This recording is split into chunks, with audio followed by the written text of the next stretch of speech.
Rikthehemi në rubrikën e fundit të News 24 për ditën e sotme, ora shënon 11:30 minuta, e ndaj komunikimin me ekspertin e shëndetit publik, zotin Erion Dasho. Erion, të përshëndes. Përshëndetje me gje. Ka një rëndësi të veçantë hapësira e shëndetit në program, për shkak se pretendojmë që me të gjitha këshillat që ne japim të shkojmë tek publiku që është duke na ndjekur. Dhe sot do të flasim për qelizat të rregullatore.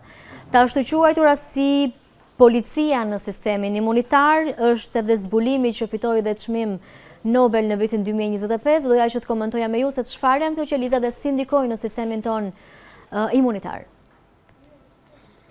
Para një qytetarët që na ndjekin, të cilët nuk janë mjek dhe nuk kanë njohuri të thella mjekësore, duhet të dinë disa baza për të kuptuar edhe vazhdimin e bisedës. Po. Pra, sistemi ynë imunitar është ajo pjesë e organizmit e cila na mbron nga sëmundjet dhe nga problemet të tjera siç mund të jenë tumoret. Pra, e para janë sëmundjet infektive, pra çdo agent sëmundje shkaktues që është i transmetueshëm, si viruset, bakteret, parazitet, myqet, pra gjithçka që është e transmetueshme, por edhe ndaj tumoreve. Pra, sistemi imun gjatë jetës dhe gjatë zhvillimit të organizmit stërvitet, dhe ta quajmë në thonjza, për të dalluar atë që është e vetja, ajo që është pjesë e organizmit dhe ajo që është e huaj. Dhe roli i sistemit imun është që çdo gjë që është e huaj ta luftoj, duke menduar dhe duke presupozuar që ajo që është e huaj mund të jetë e dëmshme dhe mund të shkaktoj sëmundje dhe deri në humbje të jetës të organizmit dhe të personit. Pra, ky është roli i sistemit imunitar. Tani, çfarë ndodh? Në një pjesë të rasteve, ndodh që ky sistem imunitar çorientohet, çrregullohet. Po. Dhe për një arsye ose për një tjetër, fillon edhe njeh veten e vet, ose njeh organe dhe inde të caktuara të organizmit, si të huaja gabimisht, dhe nis edhe t'i luftoj. Këtu është ai koncepti që quhet sëmundje autoimune, pra sëmundje ku imuniteti lufton veten në vend që të luftojë trupat e huaj. Këto mund të jenë viruse, siç e thash, baktere, parazit, ose edhe kancer dhe tumore që zhvillohen brenda organizmit. Këtu tani fillon edhe të del qartë rëndësia e zbulimit të shkencëtarëve që fituan çmimin Nobel. Po. Pra, ata duke u përpjekur të zbulojnë se cilat mekanizma dhe cilat janë ato probleme që e bëjnë sistemin imun të luftoj veten e vet, ata zbuluan këto qelizat të rregullatore, të cilat janë një pjesë e qelizave imunitare që luajnë rol pikërisht në këtë rregullim. Pra që i mundësojnë organizmit ose sistemit imun të luftoj atë çka është e huaj, por pa e lejuar të luftoj atë çka është e vetja. Dhe si reagojnë këto qeliza në sëmundjet autoimune dhe kanceri? Do doja një koncept edhe për sëmundjen më të përhapur në të gjithë botën. Tumori dhe kanceri është e njëjta gjë. Pra, çfarë ndodh? Fillesa e tumorit është vetë organizmi, por një qelizë e caktuar e organizmit pëson aq ndryshim dhe ndryshon aq shumë nga ajo që është qeliza nga e ka fillesën kancer, ose i mutacioni, ndryshon aq shumë sa bëhet pothuajse e huaj, ose bëhet më saktë bëhet e huaj për organizmin. Pra, ndryshon sepse sistemi imunitar çfarë ka në memorien e vet? Ka të gjitha ato vjetra mira proteina, të cilat janë pjesë e vetes, janë pjesë e asaj që është individi.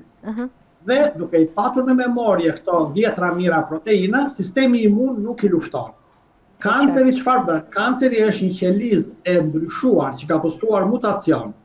Dhe në këto kushte, sistemi imun në momentin që kanceri pëson mutacioni manifestohet në një proteinë. Proteina perceptohet nga sistemi imun si e huaj dhe sistemi imun e lufton.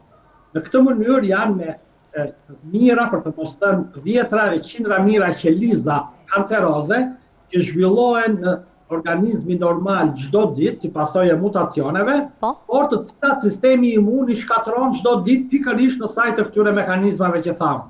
Pra të mekanizmit të dalloj atë që është e vetja dhe vetja normale nga ajo që është e huaj.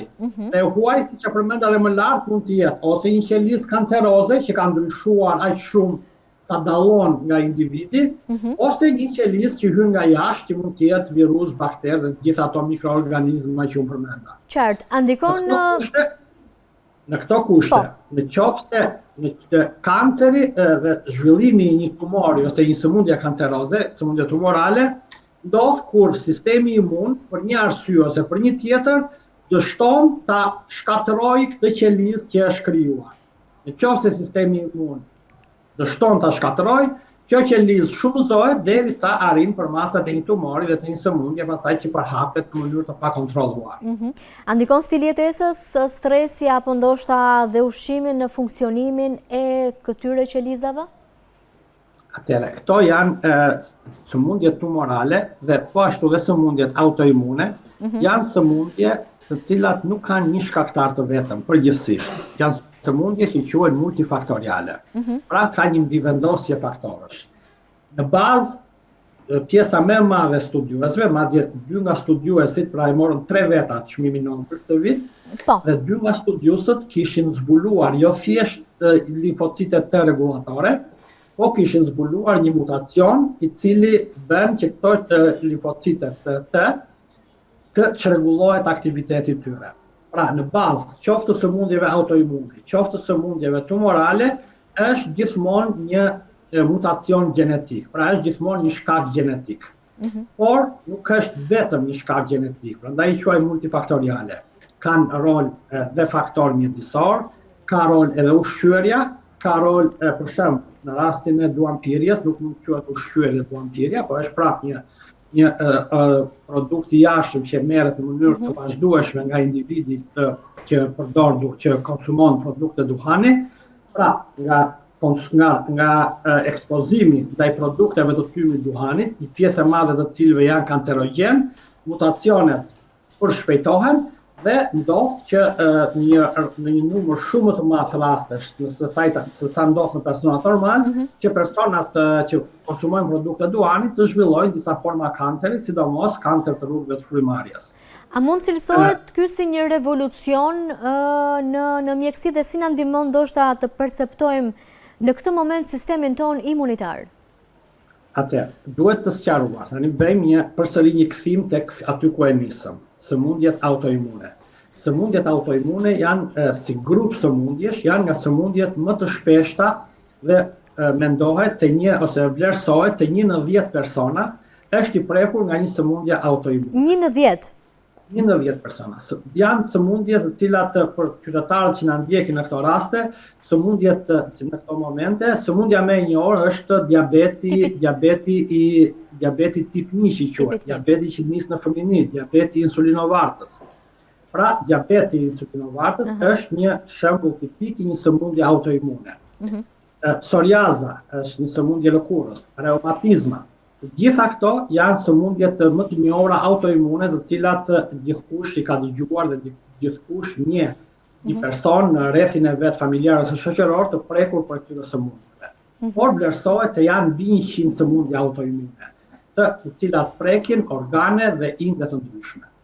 Dhe deri tani, për këto sëmundje, nuk ka patur një mjekim i cili t'i shërojë ato. Ka patur mjekime të cilat thjesht i mbajnë në kontroll dhe mundohen të kontrollojnë pasojat e këtyre sëmundjeve, por jo vetë dhe jo të trajtojnë vetë sëmundjet.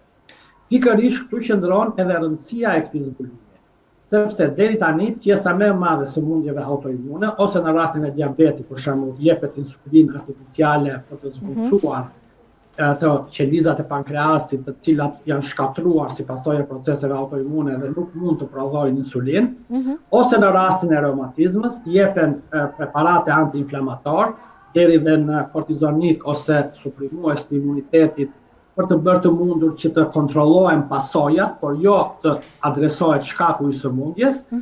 Ky studim dhe ose studimet e kërkuesve që morën 10 çmimin Nobel fokusohet tek të kuptojmë shkaqet dhe të adresojmë problemin në rënjë. Pra jo të merremi me pasojën e problemit, dhe të mundohemi të lehtësojmë problemin që kanë qytetarët, pra personi që ka reumatizëm, të cilit po i dëmtohen kyçet, merr preparate ose jo steroid ose dhe steroid ose dhe ka raste metotrexat, suprimues të imunitetit për të parandaluar pasojat dhe për të lehtësuar pasojat, por në rastin e të zbulimit që po flasim, kuptohen mekanizmat shkaktar të autoimunitetit dhe mundohet që duke ndërhyrë në këtë nivel, ose nëpërmjet ndërhyrjeve gjenetike, ose nëpërmjet ndërhyrjeve që prekin mekanizmat se si rregullohet roli i limfociteve T regulatore apo i mekanizmave të tjerë që marrin pjesë në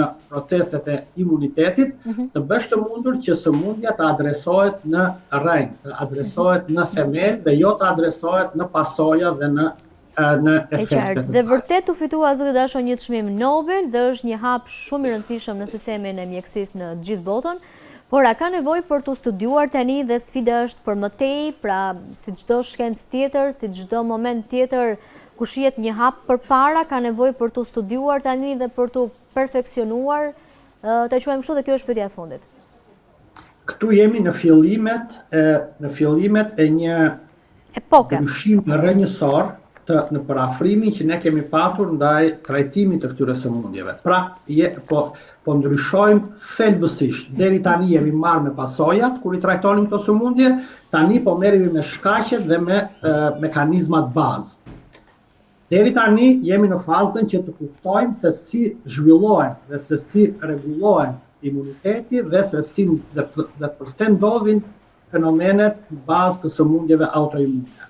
Duhet kalojnë vite, për të mos thënë dekada, që këto njohuri të përkthehen pastaj në njohuri praktike dhe të përkthehen dhe në ndërhyrje terapeutike, pra në masa shëruese, të cilat mund të jenë ose medikamente, por mund të jenë edhe ndërhyrje me qeliza staminale, por mund të jenë edhe ndërhyrje të nivelit të gjenetik, pra në genomin e këtyre qelizave.